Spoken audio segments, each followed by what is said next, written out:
महाराष्ट्र की सियासी सत्ता में कह सकते हैं एक अनार है और दो बीमार हैं। वैसे तो अब बीमार कई सारे हैं, यानी कि एक पुरानी कहावत है जिसको आप सबके सामने रखा।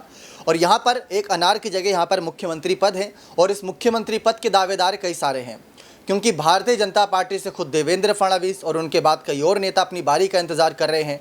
और शिवसेना मिल चुके एक नाथ शिंदे को और एक नाथ शिंदे मुख्यमंत्री है।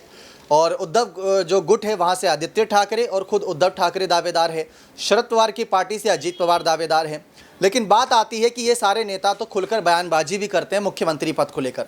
अब हम बात करेंगे राज ठाकरे की कि आखिर राज ठाकरे का आखिरी फैसला क्या है मुख्यमंत्री बनने पर। क्या वो खुद नहीं चाहते कि मुख्यमंत्री बने?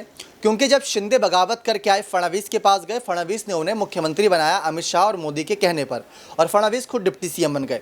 और उस समय अमित शाह, मोदी और फडणवीस ने तारीफ में शिंदे की ये कहा था कि इनके अंदर हिंदुत्व की छवि बहुत छलकती है और ये हिंदुत्व के नारे को आगे लेकर जाते हैं, इसी वजह से उनको मुख्यमंत्री पद दिया गया।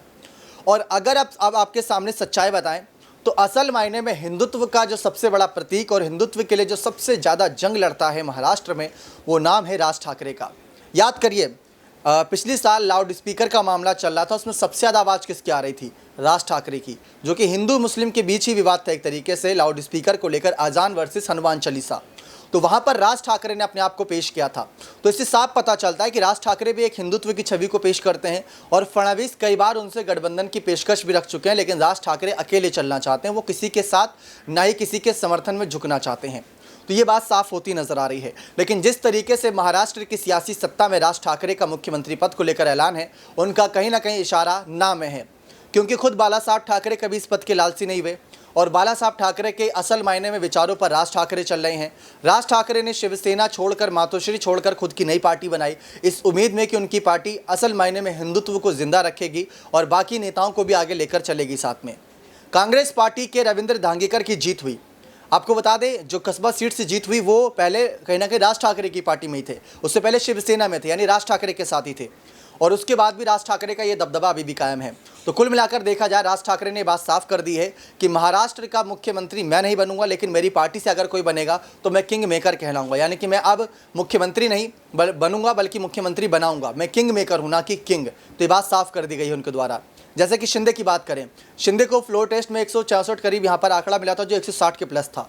उसमें करीब यहाँ पर कुछ विधायकों का समर्थन राज ठाकरे की पार्टियों का भी था जो उनको समर्थन देते हैं। और वो क्यों था? चाहते तो राज ठाकरे उद्धव अपने भाई का, चचेरे भाई का साथ दे सकते थे, महाविकास आघाड़ी सरकार का साथ दे सकते थे, लेकिन उन्होंने ऐसा नहीं किया। उन्होंने समर्थन दिया शिंदे फडणवीस का, और उन्होंने साबित कर दिया कि असल मायने में वो किंग मेकर हैं।